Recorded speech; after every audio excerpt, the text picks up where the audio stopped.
Welcome to Real Estate Coaching Radio, starring award-winning real estate coaches and #1 international best-selling authors, Tim and Julie Harris.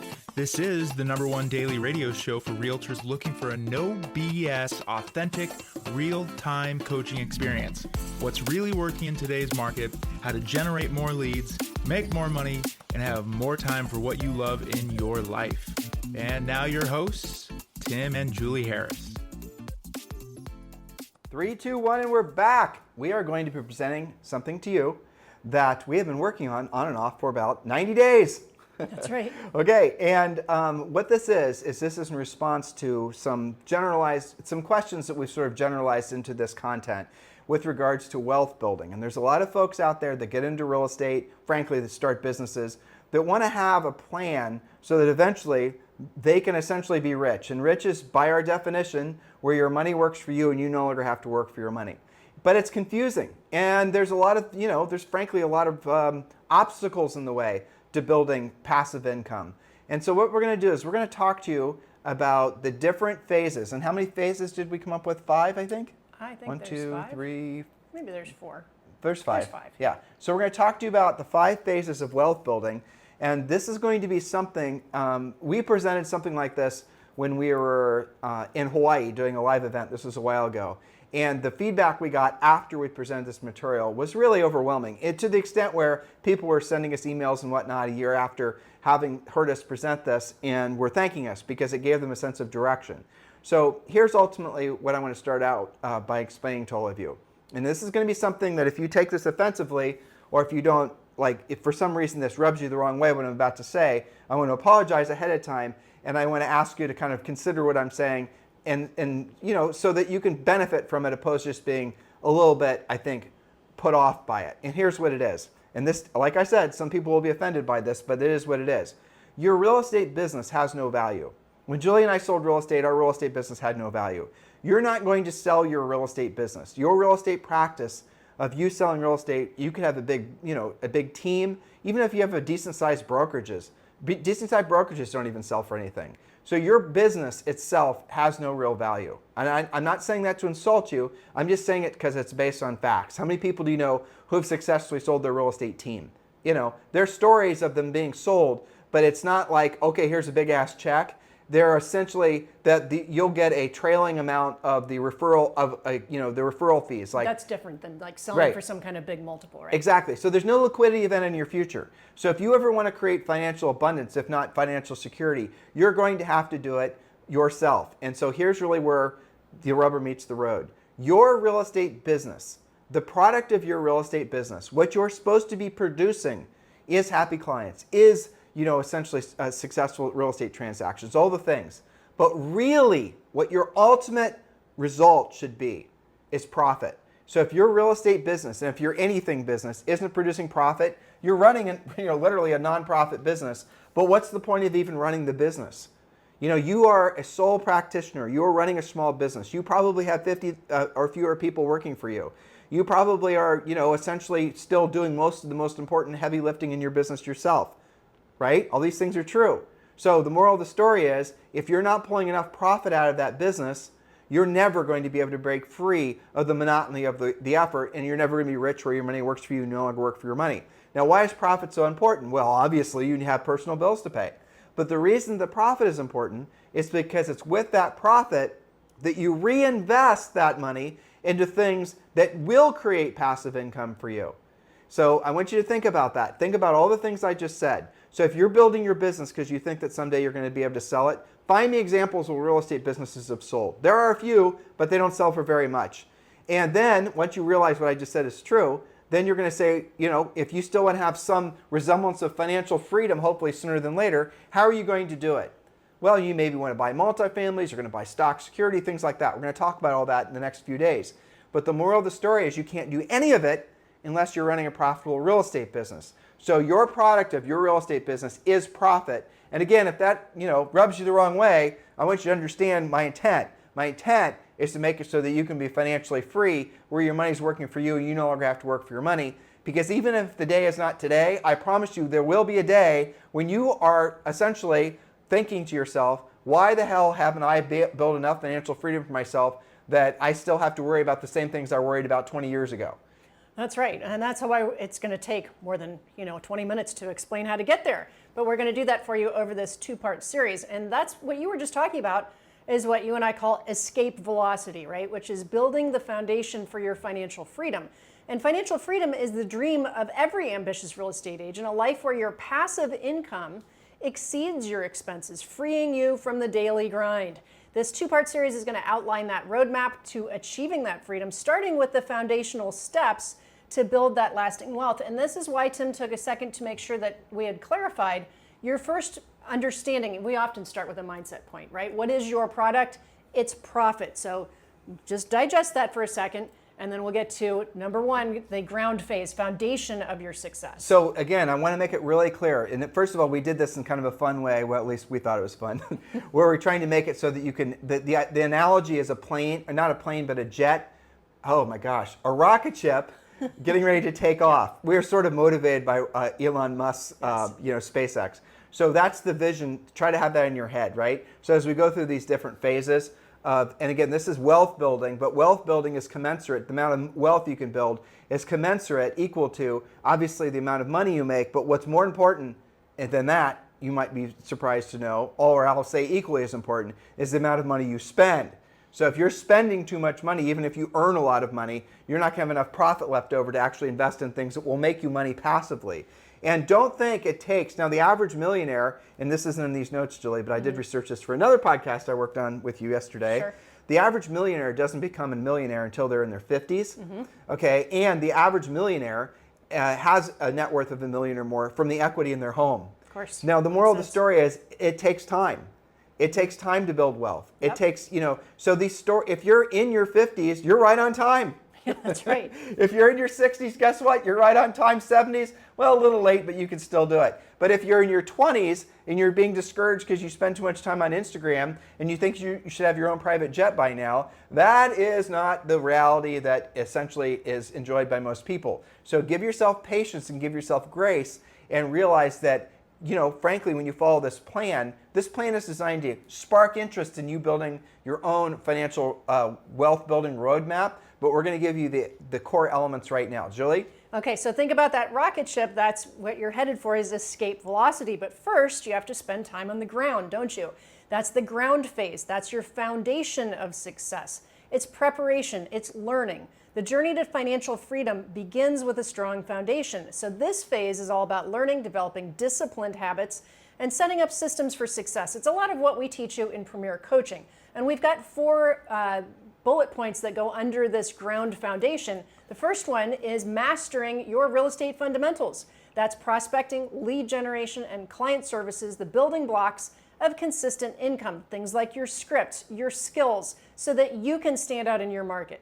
The next bullet point is to create an actual financial plan. Even if you just got licensed yesterday, your job is to create a plan as early in your career as possible. So budget your expenses and save 20 to 30% of every commission check. An emergency fund covering 3 to 6 months of expenses is a must to navigate any unpredictable income, especially as you're getting started on the ground floor here. Let me drop in. If you guys want these notes, you're hearing her literally say bullet point because she's reading the notes that we wrote. If you want these notes, which you will, definitely jump into our free, I was going to say subscription, but it's not really, our free newsletter. Just go to harrisrealestatedaily.com and drop your email address, and then you'll start getting all that day's notes from the podcast, as well as access to the past notes. We used to be able to make our notes available in iTunes and Stitcher, Spotify, but we can't anymore. So now if you want our notes from our podcast, you have to become a subscriber to harrisrealestatedaily.com. And guess what? It costs nothing. So just go to harrisrealestatedaily.com, drop your email address in,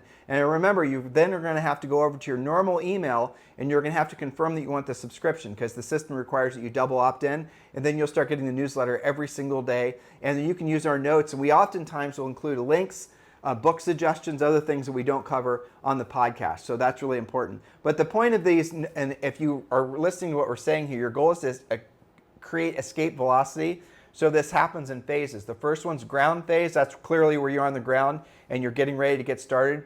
The next phase is called ignition. The third phase is called escape velocity. Now, the ultimate phase is called orbital stability. So I want you to visualize, going back to the rocket analogy, that when most of the effort, most of the energy is spent, is when the rocket is trying to leave the Earth's gravitational pull. And the gravitational pull that you're experiencing is lack of knowledge, maybe some ego, preconceived notions you have about about wealth, maybe all these things. So the best way to move past the things that are holding you to the earth is just put a plan in place and then follow the plan. Don't overanalyze, why you think the way you think. There's so many books written about the psychology of wealth building, and if you want to read those books, and if that's going to be helpful for you, then go for it. But the reality of it is nothing's ever going to replace good old-fashioned action. And one of the best ways for you to do that is by completing a real estate treasure map, and that is free for you. It's our fill-in-the-blank business and real estate plan. It is included in the first level of Premier Coaching, and you can join Premier Coaching right now for free. Just go to premiercoaching.com, and again, you will have access to 30 days worth of coaching calls with one of our Harris certified coaches. So just go to premiercoaching.com and you get access to all of the first level of Premier Coaching. And my suggestion to you is all of you download the Real Estate Treasure Map, which is our fill-in-the-blank business and life plan. And it will take you through a lot of these fundamentals that we're talking about now and help you create your own financial plan so you can get to the point where you have long-term stability. Yes, the Real Estate Treasure Map is definitely part of the ground phase, part of your foundation for success. That was the last point we said, create an actual financial plan. The Treasure Map will get you to do that. You can also start building equity when you're on the ground here. Buying a primary residence can be a powerful early wealth building tool. Real estate equity often accounts for 25 to 50% of a millionaire's early net worth, providing stability and growth. If you already have your primary residence, of course, you can invest in rental property and continue to build equity that way. But Julie, this is also interesting. So most single-digit millionaires are millionaires because of their primary residence. That's right. And then those with net worths of $5 million, it was something like, on average, half of their net worth was in their primary residence. Yes. And it wasn't until they got to be decamillionaires or 10 million or above where the primary residence value became less of a, it was like 10% or 50%. As they become diversified with their investments. Exactly, right? as they Makes had more sense. money. But the key here is, hey, guess what? Buy a house. Exactly. Also in your wheelhouse. Okay, so the next part is to leverage compounding interest. Even small investments in retirement accounts or index funds can grow exponentially over time. The earlier you start, the bigger the rewards are. Remember, Warren Buffett said that compounding interest is the 8th wonder of the world. So the earlier you get started, the happier you're going to be about that. A lot of people don't know what compounding interest is, and it's because it seems so bizarre to try to explain. But I'm not going to, I'll give you guys We did a podcast on that. We did, of course. What have we not done a podcast on at this point? It's true. So go to YouTube, and I want you guys to, it doesn't matter, there's so many great videos about this, and I've been showing Zoe, our 11-year-old almost, these videos so she can understand compounding interest. But go to YouTube and watch some videos on compounding interest. Khan Academy has some great content about that, and some other really great. PragerU does it too. Yeah, exactly. Because really, what compounding interest is essentially, it's a wealth building accelerator, and it's compounding interest itself. Once you conceptually understand it, it will change your life. Because if you put in, for example, you guys have probably heard this before, or maybe if you didn't, I'll tell you now. If you put in, say, for example, $10,000 into the S&P 500, and within probably, if it's averaging what it has for the last 20 years, that 100,000 or 10,000 rather will become 20,000, usually within 7 or 8 years. Then that 20,000 will become 40,000 7 or 8 years from then. You guys get it? So what happens is the money's doubling every 7 or 8 years. But if the S&P 500 acts in the same manner that it has for the past few years, your compounding is going to happen about every 5 years. So that 10,000 is going to double every 5 years, not every 7 or 8. So that's the thing. Only if you do it, though. Well, exactly. Only if you do it. So some people will say, and I hear this all the time, I'm going to invest in my business. I'm putting all my money back in my business. Your business is to create essentially an ATM machine that throws off lots of net profit so that you can then invest that net profit into things like what we just told you. So you should look, when you say you're investing in your business, what are you really putting your money into? Because when you build a really well-honed real estate practice, there's not a lot of reinvesting that's necessary if it's a skills-based, proactive, lead generation-based business.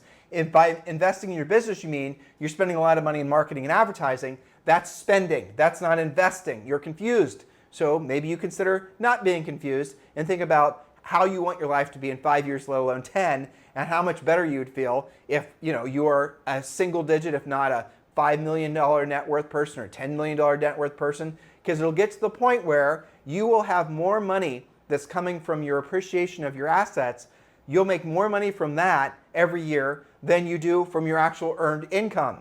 So if you have, for example, $3 million, which all of you should be able to accumulate, you have $3 million in the S&P 500, that's going to throw off an average, are you ready, dear listener, $240,000 a year. Passively. Passively. You can choose to live off that 200. Now, okay, maybe you only, you have $1 million saved. That's fine. $1 million in the stock market. Maybe it takes you 2 or 3 years or 4 years to do it. 5 years, 10 years, doesn't matter. That $1 million is going to throw off $60,000 to $80,000 per year in passive income. A lot of you could live off of that. No, that's right, especially if you do the rest of the plan and you're watching your expenses and things like that. One of my coaching clients, Jeannie Adenolfi in Phoenix, this is something that she's working on with her, I think her daughter might have just turned 16, 17, who now has just gotten a job, okay, her first job, she's working at Target. They are working on some investment goals at that age to take even 10% of her paycheck because Jeannie told me they're going to go to ChatGPT and they're going to do what you just did and say, okay, if we put in this much, and it's 5 years from now and she did it every single month off of every check, what is that going to be worth to her? Yep. And because especially when you're that age, and I know we have a lot of younger listeners as well, it's kind of abstract if you don't say ask ChatGPT, and there's a lot of different investment tools that you can find online, to show you that chart, show you that graph, show you how that money is actually going to grow exponentially. And you don't have to, I think a lot of people think if I'm not putting in $1 million to start, it's never going to be a hill of beans. That's not true. You've got to do it consistently, even if you're just starting with $100 a week because of the compounding interest. And what to invest in? It's very simple. You guys should write this down. Again, do all this homework yourself. Julie and I are not financial planners, but where we have invested for a long time is into Vanguard index funds. And we've been investing into an S&P 500 index fund called VOO, Victor Oxygen Oxygen, but it's not necessarily the best one, so you guys got to do your homework. Why do we invest in Vanguard index funds? Because what they charge per year is basically nothing. So what the problem that a lot of agents have, a lot of people have, and they don't even know it, is they're spending thousands of dollars and potentially millions of dollars over a lifetime with their wealth advisor. I've got someone that manages my money for me. Okay, what are you paying them? Well, I pay them 2% per year. So how much money do you have saved? I have $1 million. So you're paying them $20,000 a year to do what you could do yourself. Yes, but I don't have to think about it. Well, okay, so if you had left that $20,000 that you paid them into your index fund, you realize how much that $20,000 that you've been paying in fees every year for the last 10 years would actually be worth if you factor in compounding interest? Like another $1 million or something crazy. Not like that, probably more like 300,000. But you guys get the point. So you've got to be ultimately, and this is something that we found out the hard way over time, when you hire wealth advisors or accountants and all of that, you should take what they're saying with a grain of salt because all of them are going to have their own biases. Maybe it's because they want to sell you something, or maybe it's just because their education ended at what they're selling or what they're trying to explain to you. You cannot make the assumption whenever you're getting professional advice from anybody that should be the end-all be-all of your information gathering phase, especially when it comes to money. So one of the first rules that Julie and I always look for when we're taking financial advice from anybody is, are they significantly richer than we are? I know that sounds pretty basic, maybe a little harsh, but I don't want to listen to anybody that's not significantly richer than we are. Well, it's the same reason you don't hire a trainer that's eating McDonald's while they bark at you what to exercise. Or it's the same reason you don't hire a real estate coach that never sold real estate before. That too. That's I mean, all these dumb things, right? So go with the obvious Yeah. thing. Okay, if you're going to take advice from someone who's in your net worth to say $500,000, I'll suggest you not listen to anyone unless they have a net worth of like 10 million or something like that. Yeah. And make them prove it. Yes. And then listen to what they're saying, write it down, and then go do your own homework. Because I'm going to tell you where you're going to end up. This is the research that you will end up having to discover or having discovered, is you're going to end up investing in probably 3 to 5 index funds from Vanguard. And you're going to end up basically investing in those funds every single month laboriously. You're going to take, as Julie said in the first point, 20 to 30% off every check, and you're going to invest in index funds. And you're going to do it, and you're not going to think about it. It doesn't matter if the stock's up, the stock's down, it doesn't matter what's going on in anything. You're just going to continue to invest. That is the essence of what it takes to be a successful investor. And all these people that want to get you to day trade or invest in risky things, unless you have money to lose, which none of you do, then you should remember what I just told you and just do the boring stuff. Now, what I just told you is not going to be anything that people are going to brag about at Starbucks. Oh, I just invested in XYZ, AI, whatever. No, you're going to say, I just invested in the S&P 500, and people are going to go like, boring. Yeah, but that's okay. But that's okay. You want the slow and boring method of building wealth is definitely the thing that's going to get you there most consistently. You can take some risks now and then, but you got to make sure that you remember what I just suggested to you. Be your own best wealth advisor, and you guys should write this down too. Bogleheads, B-O-G-L-E-L, I think? B-O-G-L-E. Yeah, it's L-E. B-O-G-L-E, heads, H-E-A-D-S. Just Google that. And then there's one really good, I think it's a Reddit, something like that, where you can go and learn from essentially this very basic investing advice I just gave you. But John Bogle is the one that started Vanguard. And so these guys are the people that are obviously rabid enthusiasts of what they've learned from him and the index fund industry that he basically created that's made a lot of people incredibly wealthy, financially free. You can do the same thing. What I'm trying to encourage you to do here is realize that building wealth is not something that's super complicated and that you need a room full of nerds to help you figure out. No, if you can read, you can learn this stuff. Yeah, exactly. Or maybe you can't even read that well. You can Listen to it. You can at least copy what other people have Yeah. done that are already where you want to be. Yep, that's right. So that was all very foundational on the ground floor before you start to ignite your business. So part 2 is ignition, launching your business, building momentum with a strong foundation in place. Things like the real estate treasure map, things like your skills, your scripts, the basic stuff. The next phase focuses on generating consistent income and reinvesting in growth. This is where a lot of our coaching clients are.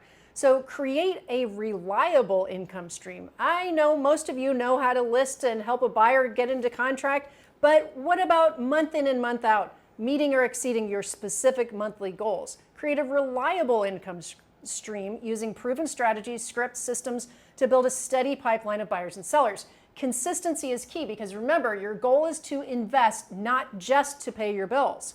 And that leads to investing in yourself through coaching, mentorship, certifications like Ethical Real Estate Professional. These all refine your skills and elevate your business and get you to be more and more consistent. Then your job, because you're becoming consistent and you start, knowing that you can create that regular income month in and month out, now it's time to acquire income generating assets. Now I'm going to stop you there, and I know I wrote this part, but I do want to make this a cautionary tale. Now, when Julia's about to talk about rental properties are great, but I have to say, in this marketplace, unless you're going to be paying cash, even then, we'll just do a quick financial analysis for you guys. So Julia and I have dozens of rental properties, and we've been married for 33 years, and we've been buying for, guess what, 32 years or something like that? Yep. And we bought a lot of the houses that there were our listings when we sold real estate. So rental properties nowadays are very, very difficult to pen out unless you're paying cash. Yeah, because they've gotten really expensive. And the interest rates are too high. Interest rates are high. The taxes have gone up right with the property value. So you're going to have to end up buying in markets that are probably not familiar to you. For most of them, yeah. Which we don't have a problem doing because Julie and I will still do that. So you're going to end up buying maybe in places like Tennessee. You're going to end up buying in places like Kentucky. You're going to end up buying in places like North Carolina and other areas like that where you have no contacts. You're going to have to. It's not difficult to get at least some market knowledge. And then find, you can go on, if you're a Premier Coaching client, just ask for somebody that specializes in those particular markets. And then qualify them at the highest level. And then do your own homework, maybe fly there, have it, check it out. Julie and I will buy rental properties. We have rental properties we bought that we've never seen before because we trusted the agent. They were a coaching client. That's right. And they worked out really brilliantly for us. But when it comes to rental properties, like if you buy a property for, say, $300,000, which you can buy for in some of these off markets, I think, maybe even $250,000. Yeah, I would say probably 180 is kind of your, Where can you buy a good rental for 180? Paducah, Kentucky would be a place. There you go. Alton, Illinois. Okay, who's Paducah, Kentucky? Who should they call?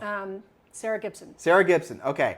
That's right. We looked at some rentals that she had, and they were really great. Yeah. I mean, we bought one from Brandon Jackson, one of our coaches in Charlotte. Yep. You know, that was a good one. Well, so let's use Paducah, Kentucky. So if you bought one for 180, and let's say you put down a mortgage or put down half, and let's say you have a $100,000 mortgage. Right. You're probably going to have, with taxes and carrying costs, you might rent that out. Sarah maybe can chime in here, but you're probably going to rent that out for $1,500, $1,600 a month.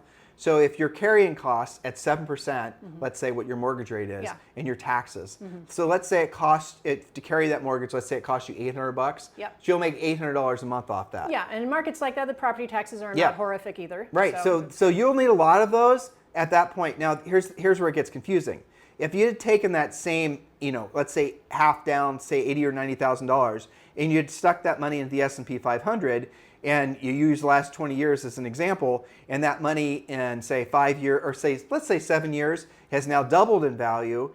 You need to go back to the rental property. So if that rental property where you've been making, let's say $800 a month positive cash flow, and you've got, so that's $9,600 a year, so that's $10,000 a year in cash flow. But then, that's net, let's say, adjust accordingly. But then that property is appreciated. Let's say it only appreciates to keep up with inflation of 3% per year. So over the next 10 years, that $180,000 property, it won't double at 3%, but it might be worth like $230,000, right? Yeah. But you're going to have some vacancies, you're going to have some maintenance, you're going to have some upkeep. Then you need to write all of it down, and you need to compare actually what makes the most sense. And here's what you'll discover, is in a lot of cases, it actually is, because of interest rates, going to make more sense for you to put the money in the S&P 500. Now, what you aren't going to get with S&P 500 is you aren't going to get depreciation. So you buy rental properties because you get appreciation of the asset, hopefully you get cash flow, and then you get depreciation. And depreciation is, research that too, watch videos on YouTube, but the gist of it is, even, accelerated depreciating, something will save you a whole bunch of money on taxes, but even just normal depreciation will save you money on taxes. But if you're paying too much money in taxes, the old answer is, and it's probably still true, is you just need to buy more rental properties, and then eventually the depreciation will offset the taxes, but you have to buy a lot. But this is how you have to think. And if it's too complicated, if you're not in a market where you can even make the math even remotely work, and you have to buy in Paducah, Kentucky, and you don't know anyone, maybe you know Sarah, you guys getting my point here? And that's uncomfortable for you, invest in the S&P 500. That's right. You'll get cash flow if it's a dividend-paying stock, which, again, you can research yourself. You'll get appreciation of the asset. The stock will go up in value, right? But you won't get depreciation. So, again, factor all this into your long-term plans. But I'll tell you what the real answer is. And this is what we tell our coaching clients. You want to keep selling real estate. You want to buy rental properties. Then you want to take the profit from the rental properties, and you want to use that profit to invest in the stock market. That's what we have all of our coaching clients do. But that brings us back to the whole point of launching your business. It starts with honing in, being able to do this very consistently, because what you talked about was not just doing it once, doing it consistently. Right. Because just having one rental that gives you $9,600 a year probably isn't going to get you to your financial goals. You need to be able to do that consistently. Most of them need fewer. If you did the math on this, Julie, if you bought, like, say, over the next 5 years, if you buy a rental property per year, like what Julie and I used to do, we always tried to keep ourselves in contracts on a rental property, because that kept us so we were always broke because we were saving for the down payment. But it also, our whole vision when we got into real estate was to be financially free, where one day our money worked for us and we no longer worked for our money. And at that time, it was basically just living off the cash flow of our rental properties. We've gotten more financially sophisticated as we've gotten older and created other income streams, and we're hopefully opening your mind to some of these things as well. But the moral of the story is we accomplished that before we were 40. And then we, didn't need the money because our other businesses were doing really well. So we really started pouring all that cash flow from the rental properties into the stock market. And that's the same thing you guys should do. So ultimately what you want is you want to make sure your business stays profitable, to Julie's point. From that profit, you want to buy rental properties. And from the rental property profit, you then want to invest that money into dividend-paying stocks. Maybe you take the dividends and maybe you don't. What's a dividend? A dividend is when you buy a share of in a company, and then the company will then pay you on top of the appreciation of the stock. They'll actually give you money every month, sometimes every quarter, maybe once a year. Essentially, they'll give you a tiny portion of the essentially of the profit from the company in the form of a dividend. That's you being an investor. That's you owning literally part of that company. So you guys get it? So when you get a dividend-paying stock, you shouldn't take the dividend out. You should leave that dividend in the stock to buy more equity in that company. But this is this will make it so your real estate business has a real true purpose. It's to produce a profit. With that profit, you buy rental properties. With the rental properties, you buy dividend-paying stocks, and that creates what's it called, a gratuitous, you know what I'm saying? Where essentially everything keeps on building wealth. It's a cycle, yeah. A cycle. And then you're going to look on your Monarch, which we suggest you guys use Monarch. I think it's Monarch Money. MonarchMoney.com. Yeah, MonarchMoney.com. And you're going to look on your MonarchMoney.com, and you're going to see your stock market portfolio, increasing in value, your real estate value increasing in value. You're going to see all these things happening simultaneously, and you have all these things that are creating wealth for you that are making you into a multi-millionaire that are going to start compounding. And just like a rocket taking off, back to our point, when the rocket's trying to leave the launching pad, it's using most of the fuel. And you guys can visualize this. Some of you in Florida, you've seen this before where these rockets are taking off. It looks like they're moving so slowly and using all this energy to try to break free of the Earth's gravity. You're the exact same way. And so you've got to give yourself some patience to the point where you start building more acceleration, because then eventually, once you're past ignition, then you can actually move towards the next phase, and the next phase is what we'll talk about tomorrow. That's right. Well said. So what should their homework be from today? It's a lot to digest. First, get the notes. Yeah. Make sure you got the treasure map, because that is very foundational in laying out how to execute on the things that we laid out for them. So I think that's good. And of course, join Premier Coaching. I'm going to give them this too. Sure. One of the key fundamentals to becoming financially free is to maintain a low or lowish personal burn rate. Absolutely. Because if there's one thing that's going to screw up your potential to build long-term wealth, is I think unchecked personal spending, and that's where we see people lifestyle creep types of stuff. And it happens constantly. Yep. It's easy to do. It is easy to do, but remember, if you're spending, so the first stage is to figure out how to predictably buy and sell real estate with your clients, right? Yep. Predictably, with skill, so that you can lather, rinse, repeat. It's predictable, it's duplicatable. So once you figure that out, then the sky's the limit for how much you can build that up. But if you're spending everything that you're making because you have lifestyle creep, then you have defeated the purpose of making the profit in the first place, which was the ability to invest it and get to that more passive income. So here's the bonkers thing. Yeah. The thing is that when you're like, I'm not saying don't go on vacation and have some, enjoy your money and all the rest of it. But if you really want to have a high level of motivation, and some of you are experiencing this, so you know what I'm talking about.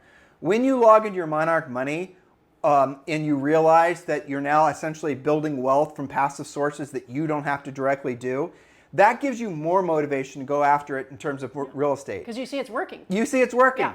You're actually more motivated the wealthier you become, not less motivated. When you see your stock market portfolio go from thousands to tens of thousands to hundreds of thousands to millions, then guess what? Tens of millions. And the same thing happens to your real estate values. When you see all this happening, you become more motivated, more excited, and you sell more houses because you start setting financial goals, and you now are realizing you're flying first class business Emirates to Dubai to watch the last Formula One race of the season or whatever the hell it is, and you don't even care about the money you're spending. But it only has happened because you've earned the right to be financially free, where your money works for you, no longer work for your money. And I have to say, coming from the background of a poor kid, the hardest part is accepting, not just mentally, but emotionally, accepting the concept of being financially free.